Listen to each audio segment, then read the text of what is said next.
सिद्धार्थ जब अपने पिता महेश, माँ निर्मला और गुल्लू के साथ उस गेट के अंदर गया तो अपने सामने का नजारा देखकर वो हैरान हो गया था। उस गेट के अंदर पूरा एक शहर बसा हुआ था। उसके सामने बौद्ध कला से बनाए गए मंदिर दिखाई पड़ रहे थे।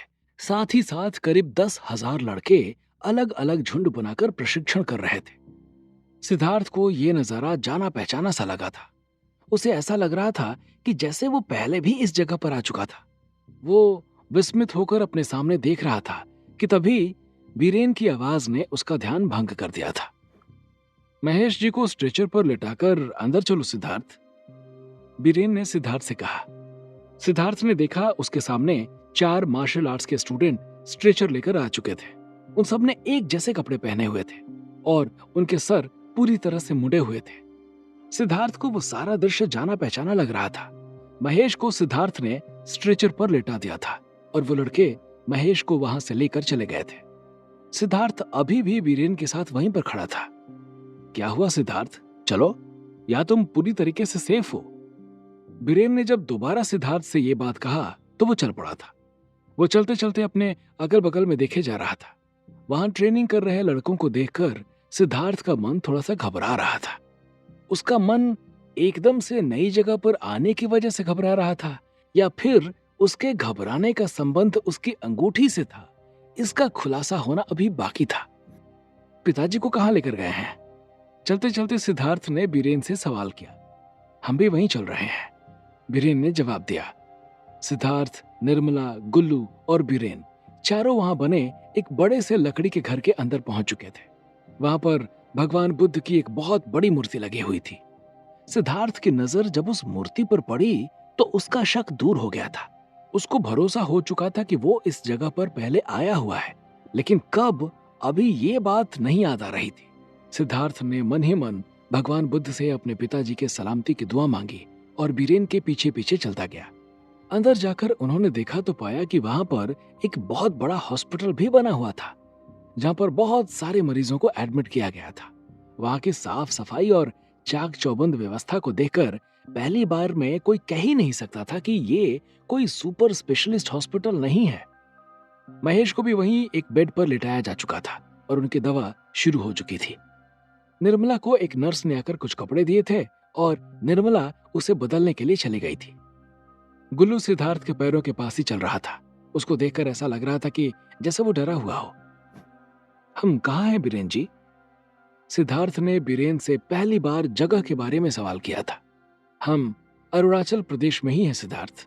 ये अरुणाचल प्रदेश और तिब्बत का बॉर्डर है। तुम डरो मत, तुम यहाँ एकदम सेफ हो, बीरेन ने उसे संबल देते हुए कहा। उन्हें ऐसा लग रहा था कि सिद्धार्थ शायद डरा हुआ है। मैं भी पैदा अरुणाचल प्रदेश में ही हुआ हूं और पला बढ़ा भी यहीं, लेकिन मैंने आज तक कभी इस जगह के बारे में नहीं सुना। सिद्धार्थ ने उत्सुकता से बीरेन को देखते हुए सवाल किया। ऐसी बहुत सी चीजें हैं सिद्धार्थ जो तुम्हारी आंखों के सामने नहीं आई हैं। धीरे धीरे जब जीवन में आगे बढ़ोगे तब इन चीजों के बारे में जानकारी मिल जाएगी। तुम थक गए होगे, चलो आराम कर लो। इतना कहकर बीरेन चल पड़ा था और उसको आगे जाते देखकर सिद्धार्थ भी उसके पीछे पीछे चल पड़ा था। इधर सिद्धार्थ की जिंदगी उसे अनजान जगह पर लेकर जा चुकी थी और उधर जयपुर मेंटल हॉस्पिटल में उन पुलिस वालों ने एक बरसों से दबे हुए राज को खोल दिया था। जब वो काली साड़ी वाली औरत पुलिस वालों के ऊपर लगातार हमला करती रही और बार बार रोकने के बावजूद नहीं मानी, तो उस इंस्पेक्टर ने अपनी गन निकाल ली और हवा में फायर करते हुए चीखा, चुपचाप जहां हो वहीं खड़ी हो जाओ, वरना गोली मार दूंगा। मुझे पता है कि तुम पिशाचनी नहीं, इंसान हो। इतना कहकर उस इंस्पेक्टर ने दोबारा से हवा में फायरिंग कर दिया था। लगातार 2 फायर सुनकर अपने ऑफिस में बैठे मीरा की हालत पस्त हो गई थी। साहब, आप कहां मर गए? प्लीज मुझसे कांटेक्ट करो। वो लोग आपकी जिंदगी खोदने जा रहे हैं, रोको उन्हें।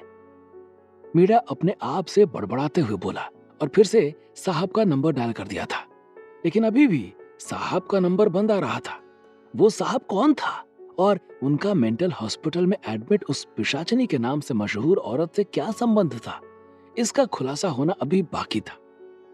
उस इंस्पेक्टर के 2 फायर करने से वो औरत डर गई थी। भले ही लोग उसे पिशाचिनी कहकर बुलाते थे, लेकिन थी तो वो भी एक इंसान ही।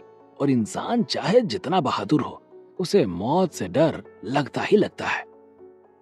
चुपचाप अपने घुटनों के बल पर बैठ जाओ, इंस्पेक्टर ने उस औरत को धमकाते हुए कहा, और वो औरत अपना हाथ पीछे करके बैठ गई थी। जैसे ही वो अपना हाथ पीछे करके बैठी, उनके साथ आई एक महिला कांस्टेबल ने बहादुरी दिखाते हुए लपक कर उसके हाथों में हथकड़ी लगा दी थी। रेड बिल्डिंग के पिशाचिनी को काबू में किया जा चुका था। इंस्पेक्टर उसे लेकर बाहर आ रहा था। उसके पीछे चल रहे दो सिपाही आपस में बात करते हुए चल रहे थे।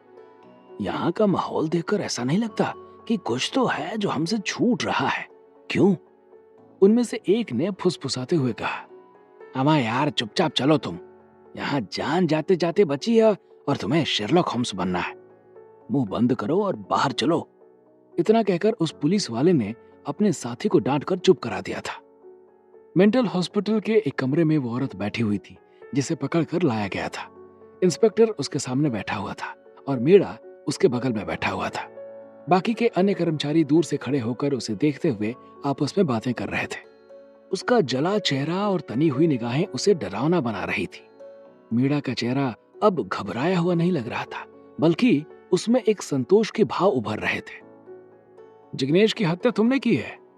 इंस्पेक्टर ने उस औरत की तरफ देखते हुए पूछा। उसकी तो नहीं की है, मुझे जाने दे, वरना तेरी हत्या जरूर कर दूंगी, उस औरत ने दहाड़ते हुए कहा, और उसके दहाड़ने पर जेल के सारे कर्मचारी डर के मारे पीछे हट गए थे। मीरा को भी डर लग रहा था, लेकिन वो अपना डर रोक के बैठा था, क्योंकि उसे अपनी पोल खुल जाने का डर था। जो पूछा जा रहा है उसका सही सही जवाब दे, वरना जब जेल में जाएगी तो सोच लेना कि सच उगलवाने के लिए तुम्हारे साथ क्या क्या हो सकता है। इंस्पेक्टर ने उसे धमकी देते हुए कहा। उसकी धमकी सुनकर अब उस औरत के तेवर थोड़े ढीले पड़ गए थे। ऐसा लग रहा था कि जैसे वो उस हॉस्पिटल से जाना नहीं चाहती थी। मैंने किसी का कत्ल नहीं किया साहब, मुझे मत ले जाओ। आप चाहो तो सीबीआई जांच करा लो और पुलिस को बुला लो, लेकिन मुझे कहीं मत ले जाओ, मुझे यही रहने दो। कहते हुए वो औरत एकदम से फपक कर रोने लगी थी और मीरा इशारों इशारों में उसे चुप कराने की कोशिश कर रहा था। ऐसा लग रहा था कि जैसे वो डर रहा हो कि कहीं वो औरत कोई राज न उगल दे। जिग्नेश का मर्डर करने वाले रानी और विक्रम ने जब सीबीआई का नाम सुना तो उनके चेहरे की भी रंगत उड़ गई थी, क्योंकि अगर देश की सबसे बड़ी जांच एजेंसी वहां पर जांच करने आ जाती तो उनकी पोल खुलना तय था। तुम नॉर्मल हो? इंस्पेक्टर ने उससे सवाल किया। हाँ साहब, मैं एकदम नॉर्मल हूँ, बस एक एक्सीडेंट में मेरा चेहरा जल गया था, बाकी मैं एकदम ठीक हूँ, उस औरत ने जवाब देते हुए कहा। उसकी बात सुनकर इंस्पेक्टर मीरा की तरफ मुड़ा और बोला, अगर ये नॉर्मल है तो फिर इसको यहाँ क्यों रखा है मीरा साहब? आप कुछ बताएंगे? इंस्पेक्टर का सवाल सुनकर मीरा हड़बड़ा गया था। उसके चेहरे की हवाइयां उड़ गई थी। सर, मैं सिर्फ केयर टेकर हूँ, कौन नॉर्मल है और कौन पागल इसका फैसला डॉक्टर करते हैं। मुझे सर्टिफिकेट मिलता है और उसी के हिसाब से मरीजों को कैटेगराइज करता हूँ। और वैसे भी जब मैं यहाँ आया था तब ये औरत यहाँ थी, तो मुझे इस बारे में ज्यादा नहीं पता। मीरा अपनी सफाई एक सांस में देता हुआ चला गया था। उस तथाकथित साहब का फोन ना लगने पर मीरा ये बात समझ चुका था कि उसकी नाव में छेद हो चुका है और उसने अगर ज्यादा चप्पू चलाया तो उसकी नाव डूब भी सकती है। इसके पहले आप कहाँ पोस्टेड थे मीरा साहब? इंस्पेक्टर ने अगला सवाल किया और उनका सवाल सुनकर मीरा फिर से घबरा गया था और चुप हो गया था। मैं आपसे कुछ पूछ रहा हूं मीरा साहब। उसको खामोश देखकर इंस्पेक्टर ने अगला सवाल दागा और उनके गुस्से से सवाल दागने पर मीरा की हवा टाइट हो गई थी। ईटानगर, अरुणाचल प्रदेश, मीरा ने जवाब दिया। इधर जयपुर मेंटल हॉस्पिटल में वो इंस्पेक्टर मीरा से सवाल जवाब कर रहा था और उधर सिद्धार्थ अरुणाचल प्रदेश के ही किसी कोने में एक तख्त के ऊपर बैठा अपने पास्ट के बारे में सोचते हुए अपनी हाथ में पहनी हुई अंगूठी को देख रहा था और गुल्लू उसके बगल में बैठा हुआ था। कौन हो तुम? कहां से आई हो? कैसी थी मेरी जिंदगी जो तुम्हारे आने के बाद एकदम से बदल गई? कहीं तुम शापित तो नहीं, जिससे मेरी जिंदगी और मैं जिनके करीब हूं उसकी जिंदगी में भी आग लगी हुई है? सिद्धार्थ उस अंगूठी को देखते हुए अपने आप से बोला और फिर अपने बगल में बैठे हुए गुल्लू की तरफ देखते हुए बोला, तुम्हें क्या लगता है गुल्लू, क्या है ये चीज, मेरे लिए सही है या गलत? गुल्लू जब से सिद्धार्थ के साथ हॉस्पिटल से निकला था, तब से ना तो उसने सिद्धार्थ और ना ही सिद्धार्थ ने उससे एक भी शब्द कहा था। अच्छा, तो मैं तुम्हें याद हूं? मुझे लगा कि तुम सुकृति की तरह मुझे भी भूल गए। गुल्लू के तंज मारने पर सिद्धार्थ को एकदम से याद आया कि उसने सुकृति को कुछ बताया ही नहीं। कहीं ऐसा तो नहीं कि उसकी वजह से सुकृति के ऊपर कोई खतरा आ जाए। यही सोचते हुए उसने फोन तलाशने के लिए अपनी जेब में हाथ मारा, लेकिन वहां पर फोन नहीं था। मेरा फोन कहां चला गया? सिद्धार्थ ने अपने आप से बड़बड़ाते हुए कहा। तब तक उसे अपने सामने भिखू आता हुआ दिखाई दिया, जो मस्ती से चला आ रहा था। भिखू, 1 मिनट सुनो, सिद्धार्थ ने उसे बुलाते हुए कहा और उसके बुलाने पर वहां आ गया था। तुमने मेरा फोन देखा है?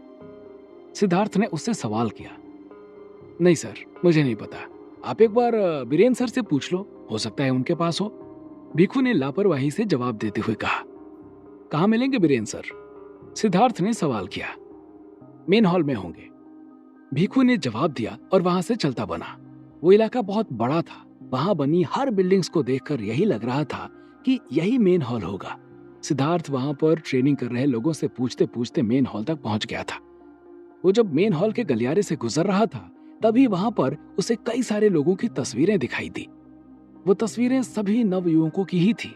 सिद्धार्थ उन तस्वीरों को बहुत गौर से देख रहा था।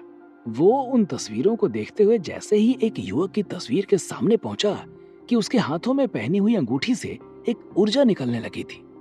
अचानक से अपने अंगूठी से ऊर्जा निकलते देखकर सिद्धार्थ थोड़ा सा घबरा गया था। वो जल्दी से अपने दूसरे हाथ से अपनी अंगूठी को ढकने की कोशिश करने लगा था। तो तुम यहां तक आ ही गए सिद्धार्थ। अंगूठी से निकलने वाली रोशनी को ढकने का प्रयास कर रहे सिद्धार्थ के कानों में एक बूढ़े आदमी की आवाज सुनाई पड़ी थी। और जब सिद्धार्थ ने पीछे मुड़कर देखा तो अपने सामने खड़े व्यक्ति को देखकर हैरान हो गया था। उसे अपना अतीत याद आ चुका था। आखिर किसकी थी वो तस्वीर जिसके सामने पहुंचने पर सिद्धार्थ के हाथों से निकलने लगी थी ऊर्जा? और कौन है वो व्यक्ति जिसे देखकर सिद्धार्थ को याद आ गया है अपना अतीत? और क्या है वो राज जिसे छुपाने की कोशिश कर रही है वो औरत और मेंटल हॉस्पिटल के चीफ मीरा? क्या होंगे इन सभी सवालों के जवाब? हमें कमेंट करके जरूर बताएं। और आगे की कहानी जानने के लिए सुनते रहिए भूमिपुत्र, सिर्फ पॉकेट एफएम पर।